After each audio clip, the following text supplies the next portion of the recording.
Hi, my name's Lindsay. Today I'm going to work through some National 5 maths questions that have been found to be more difficult. These questions are taken from the SQA 2019 exam paper. These questions will only be paper 1, so today it is all non-calculator work. So we're going to practice some of the questions typically found to be more challenging in the SQA final exam, and this should improve your confidence and understanding with some of the harder types of question, hopefully. So by the end of it, you will have a better understanding of how to tackle some of these more difficult questions, and you will have practiced questions with a similar level of demand. As I go through each SQA past paper question, there will be some examples for you to try afterwards. So first up is change of subject. The area of a trapezium is given by the formula A equals half h bracket x plus y, and it wants you to make x be the subject of the formula. Now, if you want x to be the subject of the formula, that means you want to rearrange this formula so it starts with x equals. Now when I'm doing this, the first thing I like to do is think about how would I work this out if this had been numbers, if h, x and y had values for them. Well, first thing I would do is I would work out my brackets, and the reason I would do that is because I'm thinking about bod mass or bid mass, whichever way you prefer to remember it. So that means we work out brackets first.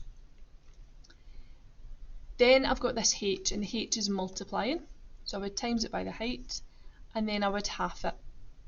Okay, you can think about it as multiplying by a half. So when I'm changing the subject, I do it in reverse. Okay, I think about the last thing I would have worked out, and it's the first thing I'm going to get rid of, if you like. So to get rid of that half, because that was the last bit I did, I need to do the opposite operation to it.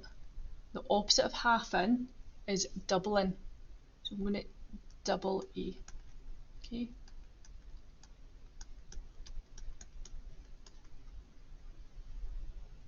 Next, h is multiplying.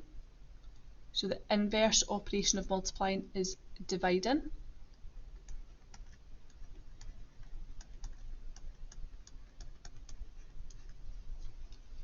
And now we're nearly there, we've nearly got rid of y, nearly got x on its own, but I need to get rid of y. So y is add-in, so the inverse of add-in is subtraction.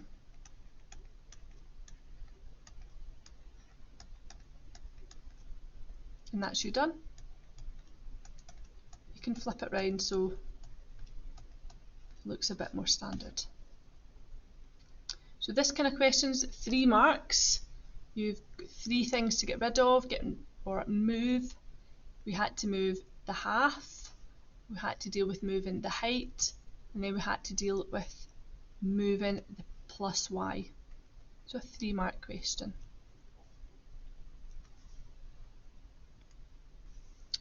Okay, now for some to try yourself. So pause the video, give yourself some time to work through these and come back for the solutions. So this one, I want to make x be the subject. So I need to, at the moment, x has been thirded and then taken away p. So thinking about that bid mass, bod mass in reverse. Okay, I'm going to get rid of the subtraction by adding p onto the other side. Then I'm going to get rid of multiplying by a third or dividing by 3. The opposite of that's going to be multiplying by 3. And I need to multiply all the left hand side, so I need brackets for it. You can leave your answer that way round or flip it round into standard form.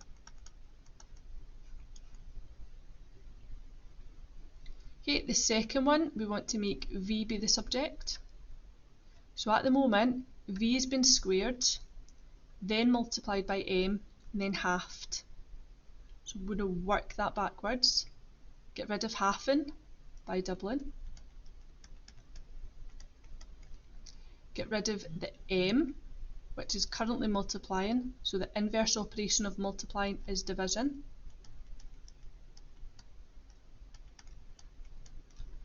And now I need to get rid of squared to leave it just as v. What is the inverse operation of squaring? It is square root.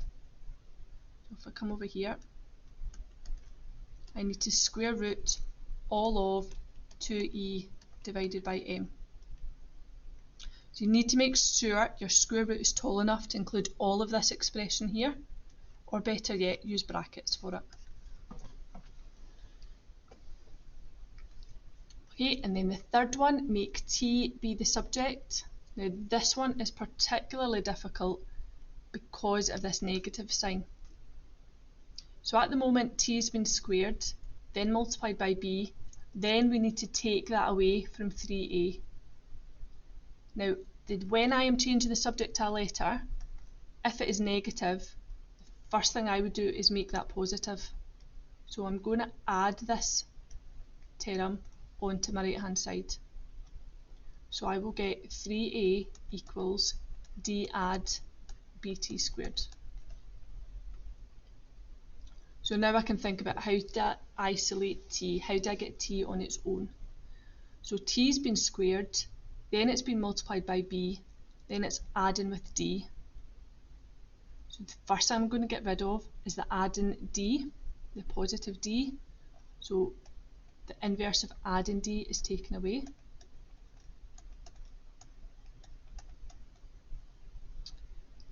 b is currently multiplying t squared. So to get rid of that, undo the multiplying by b, I'm going to divide the left hand side by b. And now we need to undo squaring. So like the one before, I need to square root all of 3a minus d all over b. I'll write it here for you. And just that warning about your square root sign, make sure it's big enough to include all of this expression here. Or you can use brackets. Okay, that just makes it doubly secure that the square root is definitely including everything. Okay. Well done for getting through those. Okay, next topic we're on to is quadratic graphs. This graph shows a parabola. The maximum turning point has coordinates 420 as shown in the diagram. There it is. Write down the equation of the axis of symmetry of the graph. Now the axis of symmetry, if you imagine putting a line of symmetry on this parabola, it would pass right through the middle, like that. So that is the axis of symmetry. If we want the equation of it, this is a vertical line. And vertical lines have an equation that says x equals what? What is every x point on this line? Well, it's whatever the turning point x coordinate is. So it's x equals 4. Okay, so just the one mark for that. You need to be really careful that when you're doing these, you don't just write down 4, because that is wrong. Okay, an equation must have an equal sign. Okay, so must have x equals in it for it to be correct. Okay, it's really annoying when I see some of my pupils just write down the 4 and they've missed that equation, the x equals bit. Okay, the equation of the parabola is of the form y equals b minus x plus a all squared. State the values of a and b. So this form is completed square form, and that is used to identify the turning points really easily of a quadratic. So the turning point I know is 420, so if I was to substitute that back into my completed square form, I would get this. Okay. Now the tricky bit here is remembering that your x coordinate of the turning point is the opposite sign of how it is in completed square form. So now I've wrote it in completed square form, we can say that a equals -4 and b equals 20. So all 1 mark there.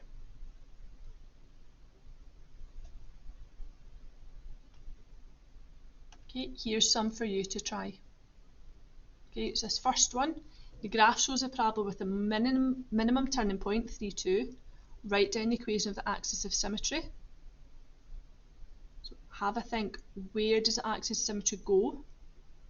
And write down the equation of it.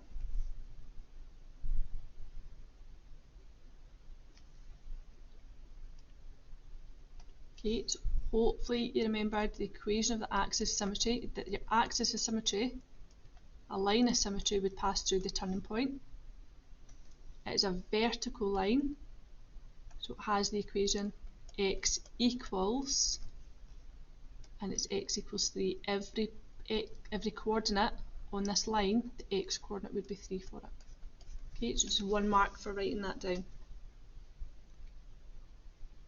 Here the equation of the parabola is in the form y equals x plus a all squared plus b. State the values of a and b.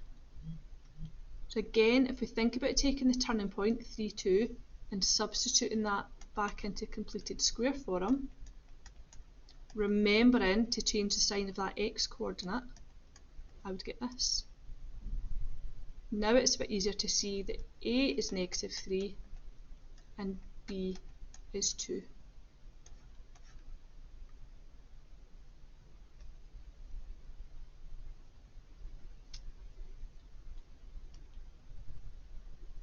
Okay, and last one here for you to try. A parabola has the equation y equals x minus 5 all squared take away 3. State the coordinates of the turning point and determine its nature. And then part B, write down the equation of the axis of symmetry. So hit pause, give yourself a wee minute to try this. Okay, state the coordinates of the turning point. So we're looking for you to be able to just write down the turning point just by looking at this equation. So this isn't completed the square form. So our turning point comes from these values here. Your x coordinate, remember to change the sign. So it'll be positive 5 and the y coordinate is as it is, negative 3. Okay, so that is you stated the coordinates of the turning point. Determine its nature, not to be confused with nature of the roots. The nature of the turning point is either maximum or minimum. Okay, so a maximum turning point, the parabola looks like this. I call it a sad graph. Or a minimum turning point would look like that, where your turning point's at the bottom, at the minimum value of it. I would call that a happy graph because it's a bit like a smile.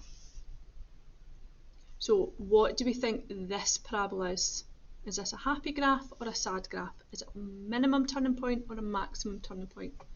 So the way to determine this is you look at the x squared term. Okay?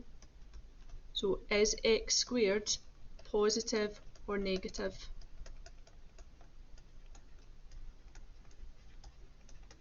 Now it's not to do with the x value. No, some of my pupils think here that because this 5 is a positive 5, that determines that it's not.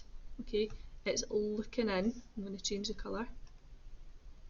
Okay, it's looking here and going, is this positive or negative? Okay, if this bracket all got multiplied out, we would have just x squared, a positive x squared. Okay, so I know that because it's positive, if I'm positive, I'm feeling happy, and happy graphs are minimum turning points. So I can add that in. So the nature of this turning point, it is a minimum turning point. I'll abbreviate turning point to TP. Part B, write down the equation of the axis of symmetry. So we know this is a minimum turning point graph. My turning point is at 5, negative 3. If I put an equation, if I put a line of symmetry on it, it would pass through the turning point. It's a vertical line, so it has the equation x equals What does x equal? Well, x equals 5. Okay, 1 mark there. Okay, well done. Quadratics is a particularly tricky topic. Okay, moving on now to vectors. Okay, and vectors are all about journeys. They're how you get from one place to another. So, in triangle PQR, PR is 6, negative 4, and RQ is negative 1, 8. Express PQ in component form.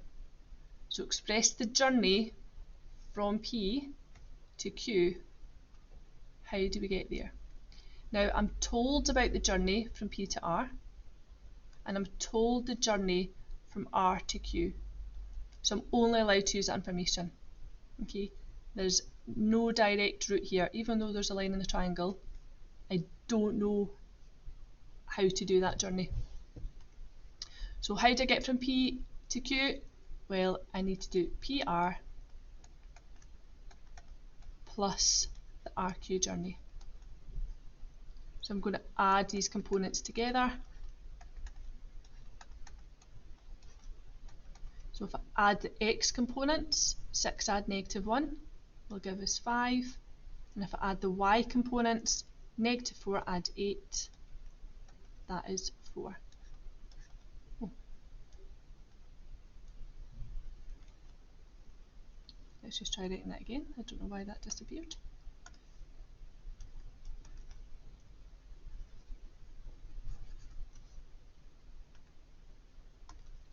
Okay, 5, 4. So 1 mark for getting that answer there. M is the midpoint of PR. So you can see it on the diagram, it's marked. Express MQ in component form. So this is asking how do we get from M to Q. So I'm starting here and I'm doing that journey, and then I need to do all of that RQ journey. So can you see how do we get from M to Q? Well, I need all of that RQ journey, but I only need part of the PR journey, and because M is in the midpoint, that means it's halfway. So MQ is half of the PR journey plus the RQ journey. So I'm going to half the PR components, so half of 6, negative 4, and then add on the RQ components. So halving 6, negative 4.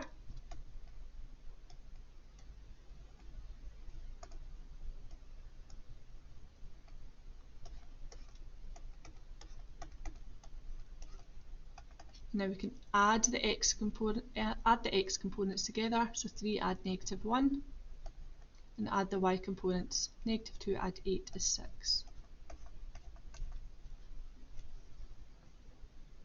Okay, on for one for you to try. Okay, in this diagram below, I've got vectors EF, which is 5, negative 2, and FG is negative 1, 8. Can you calculate the components of EG for me? And then see if you can try part B, where you're told M is the midpoint of EG, calculate the magnitude of EM. So hit pause, give yourself some time to have a shot at this one.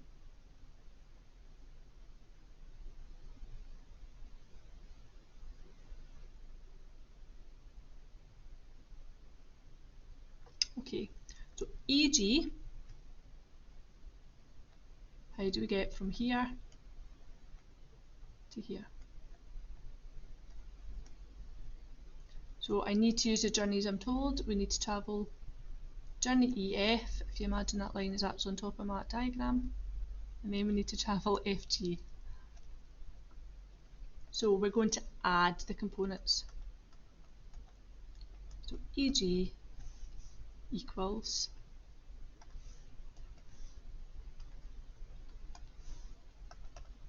EF add FG.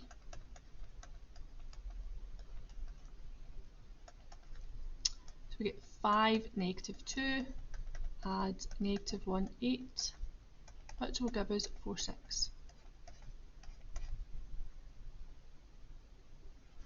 Okay, now we're told M is the midpoint of EG. Calculate EM, and it's got those lines there. And those lines mean we want to do the magnitude. In my class, I like to think of the magnitude as being like Pythagoras, where we're going to square the components, add them, and then square root to figure out what the size of the journey is. Okay, because magnitude is to do with the size of it. So, EM, how do we get there? So, E to G we just worked out. M is halfway in between, so I want to do half of the EG journey. So we can do half of 4/6 and we'll get 2/3. So now we've worked out the components of EM, we now need to work out the magnitude. So I need to square the components, add them, and then square root. 2 squared is 4, 3 squared is 9, and adding them together is 13. Okay, root 13 is in its simplest form, so watch out for that for any surds that you may need to simplify as well, but for this one we are done. Okay, our next topic is rationalising the denominator. So express root 2 over root 40 as a fraction with a rational denominator. Give your answer in its simplest form. So when you're asked to rationalise the denominator, you're asked to get rid of the root 40. You're trying to make this an equivalent expression, but without a square root sign on the bottom of the fraction. So we do this by multiplying top and bottom by the surd that's on the denominator. So I'm going to multiply my numerator by root 40 and multiply the denominator by root 40. Now I'm not changing the value of the fraction, because if you think about root 40 divided by root 40, or anything divided by itself is equivalent to 1. So multiplying this full fraction by 1 isn't going to change the value of it, but it's letting us rewrite it in a different way.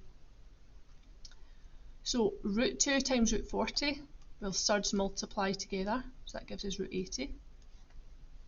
And root 40 times root 40, so that is going to be 40. And that's because we're doing root 40 times root 40, I'm doing root 40 times itself, root 40 squared, and your squared and square roots cancel. Or root 40 times root 40, you might be thinking is root 1600, which is maybe an easier way of thinking through it, and the square root of 1600 is your 40. So that is why I've got the 40 here. So this now has a rational denominator, but we are not finished yet. Okay, this is 3 marks. We have only got 1 mark so far. Okay, so give your answer in simplest form. We now need to see if we can simplify it. So looking at root 80, how do we simplify a surd? Well, you need to remember your square numbers. So jot them down. 1 squared is 1, 2 squared is 4, 3 squared is 9, 4 squared, and so on. Okay. Now, because the number I've got here is 80, I think I've got more than enough. So what is the biggest square number that divides into 80? So exactly. 64 doesn't go in exactly, 49 doesn't, 36 doesn't, 25 doesn't, 16 does. 16 goes in 5 times. So root 80 over root 40 becomes root 16 root 5 over 40. Root 16 is 4. So I've got 4 root 5 over 40. If I just bring that over here to make it a bit bigger. Last step to simplify, the 4 and the 40 will cancel down to leave root 5 over 10. And that is you have rationalised the denominator and left it in simplest form. So your first mark there was for actually dealing with your surd on the denominator. Then the 4 root 5 bit would be your next mark for simplifying root 80, and then your last mark cancelling down to leave it in simplest form. Okay, well done. Here is some for you to try. Okay, hit pause while you work through these and come back for the solutions. Okay, part A. So 6 over root 8. So I'm going to multiply top and bottom by the surd that's on the denominator. So we've got 6 root 8 over, now root 8 times root 8, that's root 64. And the square root of 64 is 8. And then I can simplify 6 over 8, cancels down 3 root 8 over 4.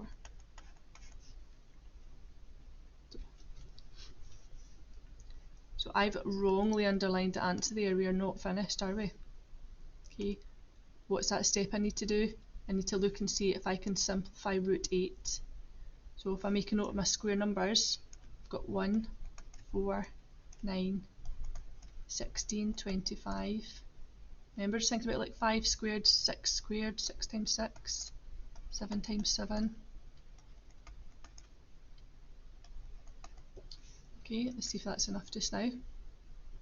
So root 8, the biggest square number that divides into 8 is 4.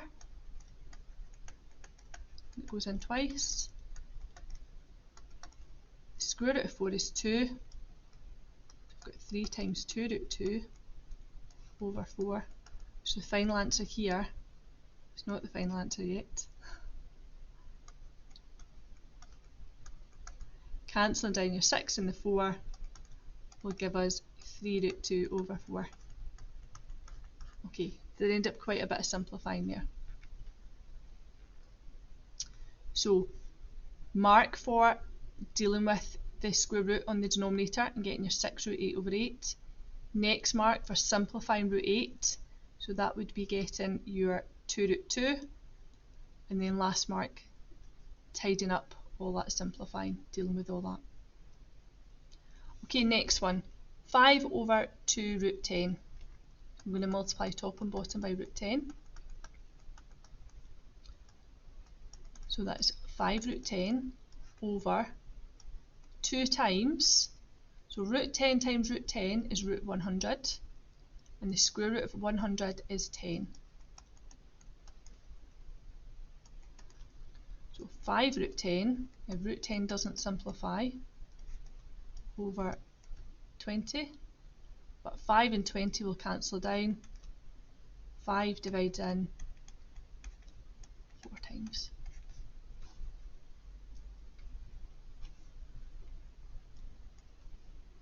Okay, and part C, 2 root 3 all over root 6. So we're going to multiply top and bottom by root 6. So that will give us 2 root 18, because root 3 times root 6 is root 18. Remember, it's just your surds that multiply. And root 6 times root 6 is root 36, which is then 6. I'm going to simplify root 18, because the biggest square number that divides into that is 9. And 9 goes in twice. The square root of 9 is 3. So lots of wee bits to work out here. So 2 times 3 is 6. That'll cancel with the 6 in the denominator. So your final answer is root 2. So well done for working through them.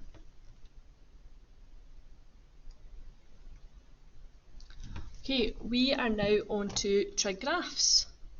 So part of the graph, 3 cos x plus 45 degrees is shown in this diagram. The graph has a minimum turning point at A. State the coordinates of A. What is the coordinates here? So there's zero information on this graph on my axis to kind of help me out. Now I'm going to need to put some values on it. So I've got the cos wave. I'm going to think about the normal cos wave, just y equals cos x. So it would look like that, just a rough sketch. And normally my maximum is at 1 and my minimum value is -1. I get one wave in 360 degrees, the middle is 180, and roots at 90 and 270. So how is this graph different? Well, it's been multiplied by 3, so that then changes my amplitude to 3 and -3. So my maximum value must be up at 3. I'm going to pop that on my picture. And the minimum value must be at -3. Now that is helping me with A, because I can see A is the minimum. So actually I know it's something -3. I just need to figure out what is that x value there. So the x plus 45, that means my cos wave has been pushed along 45 degrees. Now if I compare what I think the cos wave should look like, my purple sketch, with this one, I can see a bit of it's missing. Okay, so this has been moved left 45 degrees. So normally where the cos wave would normally finish at this point here, that should be at 360 degrees. However, it's been moved left 45 degrees. So that is now 315 degrees there. The minimum turning point of the cos wave, which is this A, normally happens at 180 degrees, but it's been pushed left 45. So I'm going to think about 180, take away 45 degrees, it's going to be 135. So my coordinates of A have to be 135 degrees, -3. So 2 marks, that would be 1 mark for each. Really difficult. Okay. So 1 mark for identifying your amplitude, and then your final mark pulling it all together.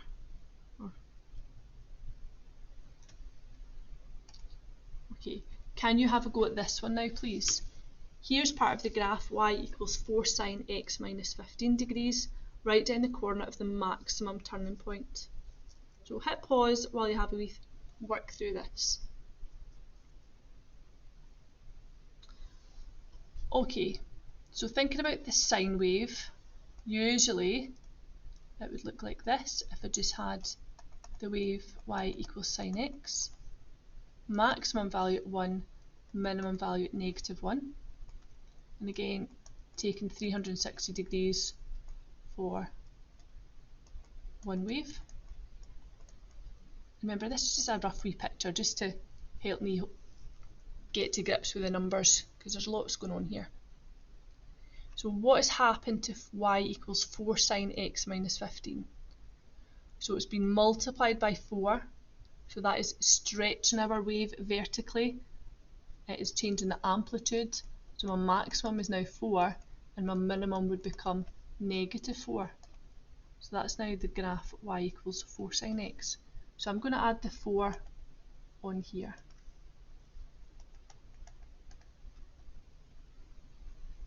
Now the maximum turning point, that's where the graph is at its maximum, so that is there. So I can now see the y value is 4. Okay, so I can jot that down, or I can think about it in the coordinate position. Keep writing down the information that you are figuring out. So x minus 15, how has this changed the wave? Well, I can see my sine wave here, normally it should start at 0, and it's not, it's along a little bit. So this has been moved right 15 degrees. So normally my sine wave is a maximum at 90 degrees, it's now going to be 90 plus 15. And 90 plus 15 is 105. So you go, there it is my coordinate of the maximum turning point. Okay, here's a second one to try. Here's part of the graph y equals 5 cos 3x. Write down the coordinate of the minimum turning point. So this one's a little bit different. There is not a plus or a minus with the x this time. So you need to have a think, what is this 3 doing? What information does this tell us?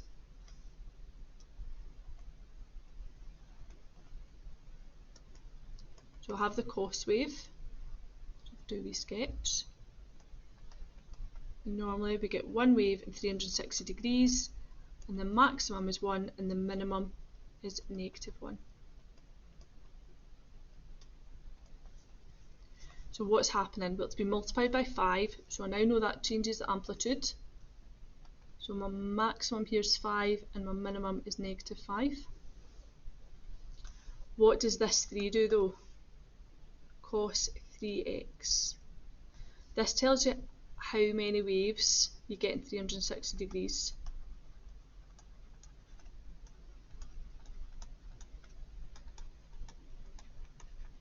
So normally we get one full cosine wave in 360 degrees, but now I have 3 cos 3x.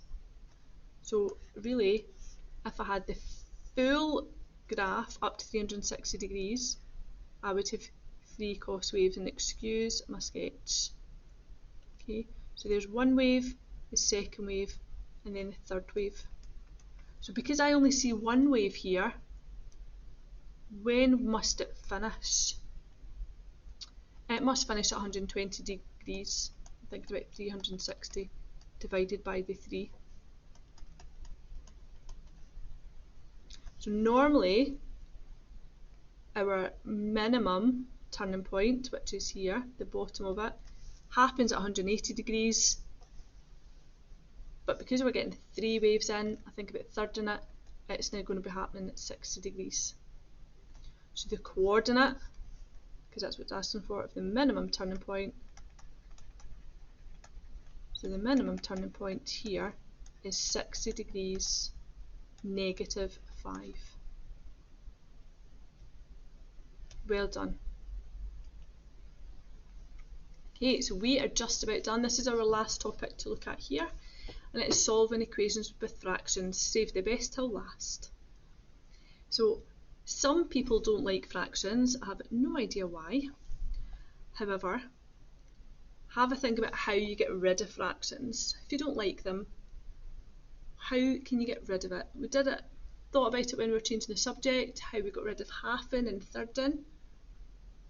To solve this equation, I've got x over 2 take away 1 equals 3 minus x over 5. So this over 2 and the over 5 bit are the bits that typically kind of scare people or put them off. So you think about, how do we get rid of it? Well, to get rid of this dividing by 2, I'm going to multiply by 2. And to get rid of dividing by 5, I'm going to multiply by 5. So if I times everything by 2 and times everything by 5, that will allow these denominators to be cancelled out. Okay, so x over 2, if I multiply this fraction by 2 and then divide it by 2, I'm going to be left with just x, and then times it by 5, I'll get 5x. The -1, I need to do times 2 and then times 5. So that will give us take away 10. Okay, 1 times 2 is 2, times 5 is 10, equals, so 3 minus x, I'm going to pop that in a bracket because all of it needs multiplied. So all needs multiplied by 2, and it all needs multiplied by 5, but then because I'm going to divide by 5, it would cancel. So those 5s are cancelling down, and that 2 is cancelling down with that bit. Once you get to this point, and it is a difficult point to get to, but hopefully it's a wee bit more straightforward now. So having a look here, what we're going to do next? Well, I'm going to multiply the brackets and look to tidy it up. So we've got 5 minus 10 equals 6 minus 2x. So tidying these up, I'm going to collect my x terms together to give me 7x equals 16. Okay, so this is us at our second mark now. So your first mark was getting rid of those fractions. Second mark, tidying up. And then your last mark is solving. Well, to get x on its own, I need to get rid of the 7. The 7 is multiplying, so to get rid of multiplying by 7, we need to divide. So it goes down there. And you're left with x equals 16 over 7. Okay, leave it as an exact value, please. Okay.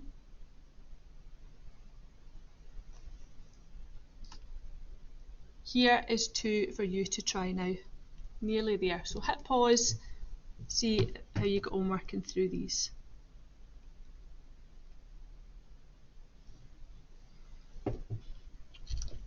Okay, part A. Okay, x plus 2 all over 5 equals 3 minus x all over 4. So we're going to multiply everything by 4 and by 5. So we get 4 bracket x plus 2. If I then multiply it by 5, because I'm dividing by 5, it would cancel. So that's gone. And this one equals 3 minus x. But when I multiply this one by 4, it will cancel with the divide 4. Then just need to multiply it by the 5. Okay. Some people use the term cross multiplying here, where they're bringing the divide 5 over to multiply the right hand side, and the divide on the right hand side over to multiply the left. Next, then I'm going to multiply the brackets to get 15 take away 5x, and then tidy up my terms. So I'm going to add my 5x onto the left hand side. I'm going to take away 8 to get 9x equals 7. So I'm left with 7 over 9. Okay, part B. 11 minus x all over 2 equals 2 take away x plus 1 all over 3. So not liking those fractions, so I'm going to multiply by 2 and multiply everything by 3. So 11 minus x, if I multiply all of that by 2, it will cancel with this divide 2. So multiplying by 3 will give us 3 bracket 11 take away x. 2 times 2 is 4, and then times 3 is 12. Take away, we've got x plus 1 needs multiplied by 2, so I need brackets because it all needs multiplied by the 2. And then if I multiplied it by 3, it would cancel with the divide 3. So we are done. We've eliminated the fractions. So next step, tidying up. Multiplying out these brackets, 33 take away 3x equals 12. Careful, we are multiplying by a negative 2 here, so watch your signs. So minus 2x minus 2. Collecting like terms. So I am going to tidy up that right hand side first because it's a bit messy. So 12 take away 2 will give me 10. So I'm going to bring my 10 over this way to get 23, and I'm going to take my negative 3 to the right hand side, so it's going to add on. So negative 2x add on 3x will give me x. So there we go, 23 equals x, which is the same as x equals 23. Well done if you managed to get through them. So you are done. Well done on working through these really tricky questions today. They are difficult. Remember, the best way to improve your maths is practice, practice, practice. You can always come back to this video as many times as you want or try another. Good luck in any future assessments.